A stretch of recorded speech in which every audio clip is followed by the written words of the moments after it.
The World Wide Web is almost 30 years old and has obviously come a long way, because we're on here. One patron of this internet revolution is America Online. Once a huge web portal remembered by mostly Gen X and millennials, it was a common household name throughout the computing world in the 90s, a portal to the internet. But what happened to this service? Well, let's take a look at its history and find out.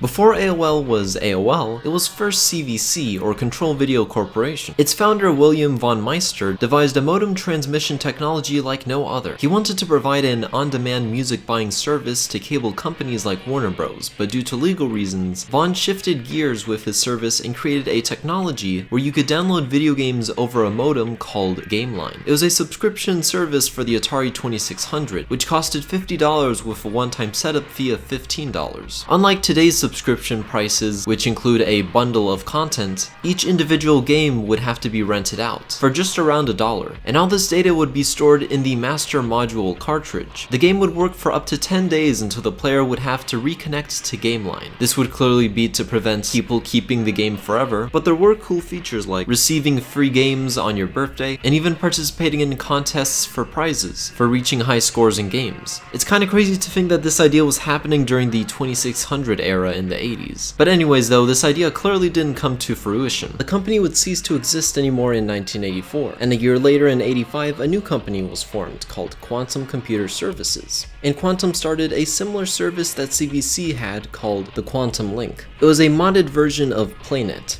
and this service was for the Commodore 64 and 128. Quantum Link would provide news, messaging, online chats, email, as well as having games like chess checkers, a Wheel of Fortune style game, and an MMORPG called Habitat. In 1986, Q-Link added a huge variant of more casino games, as well as an online auction service. This all would cost just $10 a month. Apple would team up with Quantum in 1988 and released the Apple Link for the Macintosh and Apple II computers. Later that year, Quantum would release the PC Link for IBM-compatible PCs. In 1991, Quantum would change its name to AOL, America Online, which would release on DOS. AOL surged in popularity and went public the following year in 1992, having almost 200,000 subscribers. The same year, AOL would be brought to Windows. Q-Link and PC Link would end in 1994, as AOL continued to grow in popularity. By 1995, AOL had over 1 million subscribers, and they would purchase the oldest running search engine to date called web crawler. AOL would surpass 5 million subscribers in 1996 and would start doing monthly payments for their service instead of hourly. It's crazy to think that there was a time when you had to pay hourly for the internet.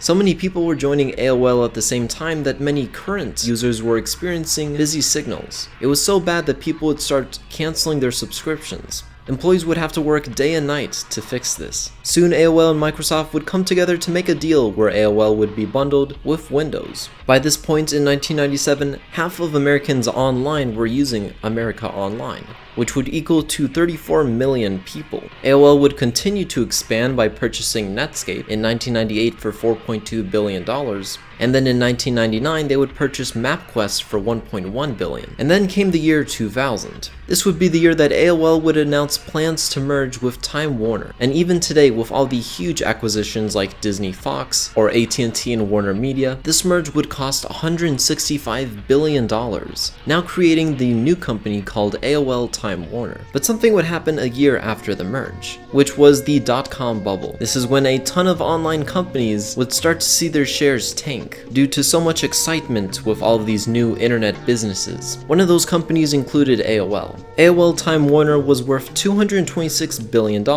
before the burst, but afterwards they were worth only $20. It was so bad that Time Warner would remove the AOL portion of their name, and over the following years, subscriber growth would drop as more services became popular. In 2006, AOL started giving emails for free to compete with others who also allowed free emails before them, but at the same time, AOL also increased their dial-up access upwards of $25 a month. The reason behind this was to force users to choose broadband over dial-up. By 2007, AOL would shut down their final call center, and 2,000 employees would be laid off. AOL only had 10 million subscribers by this point, and in 2008, Time Warner would split, and now AOL had to look for a new revenue route. So with the remaining money they had in the bank, they started to buy things like crazy. Some of these companies included TechCrunch, About Me, and the Huffington Post. They sold a bunch of patents to Microsoft for billions of dollars, and then came 2015 when AOL was purchased by Verizon for $4.4 billion. And AOL was sort of doing well, just not in the stuff they used to do. Although it's clearly shrunken a lot because of the vast competition out there, it still lives on in the memories of kids and adults who lived in the 90s, with the popular voice of Elwood Edwards still being quoted till this day. You've got mail. So thank you guys for watching, and I will see you in the next one.